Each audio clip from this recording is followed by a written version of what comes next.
Bismillahirrahmanirrahim. I am Dr. Akhtar working as chest and medical specialist in Burewala and Chichawatni.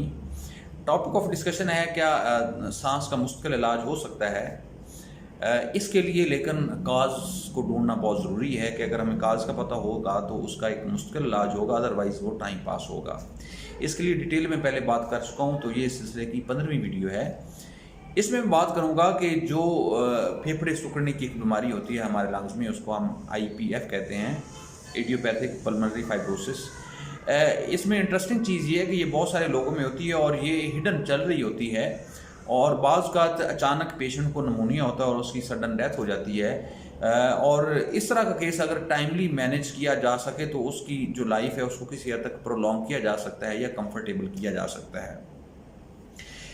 इसकी अलामतें कुछ इस तरह होती हैं कि इसमें सबसे पहले पेशेंट को थोड़ी थोड़ी खांसी स्टार्ट होती है, कभी खांसी हो जाती है, कभी ठीक हो जाती है, और शुरू में चलने के साथ या कोई मुश्किल काम करने के साथ या स्पेशली सीढ़ियाँ चढ़ने के साथ पेशेंट को सांस का मसला होता है। उसके अलावा वैसे वो पेशेंट ठीक रहता है।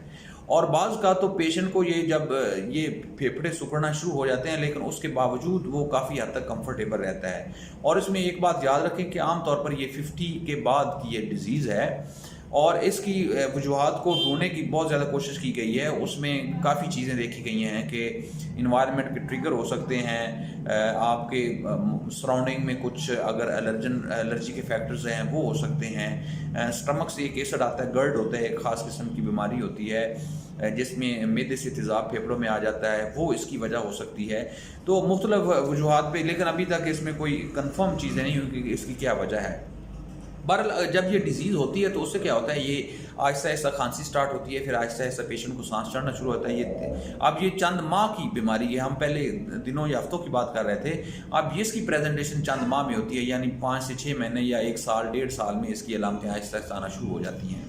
अब इसको डिज़ीज़ को भी अगर हम टाइमली इसको शुरू में अगर ढूंढ पाएँ तो वो मुख्तलिफ इंटरस्टिशियल नमूनिया की शक्ल में प्रेजेंट करती है, तो उसका बेहतरीन तरीके से हल किया जा सकता है और वो डिज़ीज़ प्रोग्रेस नहीं करती। लेकिन अगर उसको आप ना शुरू में आइडेंटिफाई कर पाएँ तो फिर वो इस शक्ल में आ जाती है, तो इसका फिर कोई प्रॉपर मुश्किल हल तो नहीं होता, लेकिन इसमें ये हो सकता है कि पेशेंट की लाइफ को कंफर्टेबल किया जा सकता है किसी ना किसी शक्ल में। उसमें ये है कि उसका पेशेंट को हम स्पायरोमीट्री या लंग फंक्शन टेस्ट करते हैं, उसमें देखते हैं कि उसके कितने % लंग फंक्शनल हैं, पेशेंट का ऑक्सीजन का लेवल क्या है, और पेशेंट को सांस और खांसी कितनी रहती है। तो उसकी जो सिम्टम्स हैं इस केस में हम उनको उनको ठीक करने की कोशिश करते हैं ताकि पेशेंट जो है अपनी लाइफ को कंफर्टेबल गुजार सके।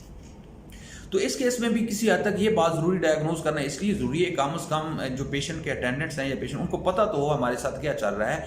क्योंकि जब ये डिज़ीज़ आ जाती है और इसका अगर आप समझें कि मुश्किल हल क्या है, अगर हम आदमी पूछे तो इसका मुश्किल हल होता है लंग ट्रांसप्लांट। वो चूँकि हमारे यहाँ अवेलेबल नहीं, UK में होता है, तो इसलिए पेशेंट को जब पता होता है कि मेरे साथ कौन सी डिज़ीज़ चल रही है तो वो एक मेंटली प्रिपेयर्ड होता है, या वो उसको पता होता है कि मेरे साथ क्या चल रहा है और वो आगे चीज़ों को उस हिसाब से प्लान कर सकता है। और दूसरा इसका इंपॉर्टेंट एस्पेक्ट होता है कि इस तरह के केस में अगर खुदा ना खास्ता कोई नमूनिया हो जाए, छोटा सा इन्फेक्शन वायरस का भी हो जाए, हत्ता कि फ्लू भी हो जाए, तो वो बड़ा डिजास्टर साबित होता है। उसकी वजह ये है कि जो एक कंपनसेटरी मैकेनिज्म है वो उस डिजीज़ में तकरीबन ख़त्म हो चुका होता है। तो जब उसको कोई नमूनिया या छोटा सा इन्फेक्शन होता है तो वो पेशेंट को किसी हद तक कहीं ना कहीं उसकी डेथ की शक्ल में उसका रिजल्ट मिलता है।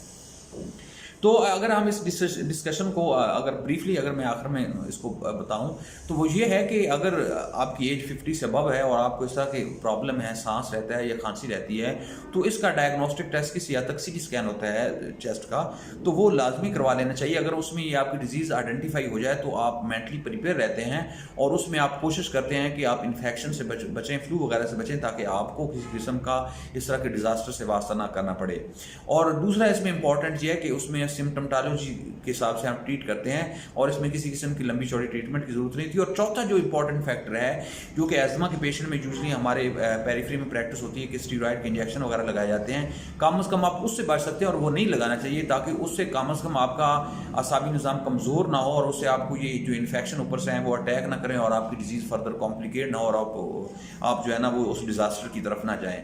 तो ये इसका असल सूद। अगर आप ब्रीफली में बात करूँ कि अगर आपको इस तरह का कोई प्रॉब्लम है, आप उस केस को डायग्नोज करवाएं केस जब डायग्नोज हो जाए तो उसमें सबसे ज़्यादा एहतियात है कि आपने मेडिसिन कोई फजूल में इस्तेमाल नहीं करनी, कोई स्टीरॉयड या इधर उधर के कोई, और आपने इन्फेक्शन से बचना है। तो इससे आपकी लाइफ किसी हद तक प्रोलॉन्ग हो सकती है। और अगर ऑक्सीजन का लेवल ड्रॉप कर रहा है तो उसके लिए ऑक्सीजन का इंतजाम किया जा सकता है, जिससे आप अपनी लाइफ जो है वो कंफर्टेबल गुजार सकते हैं।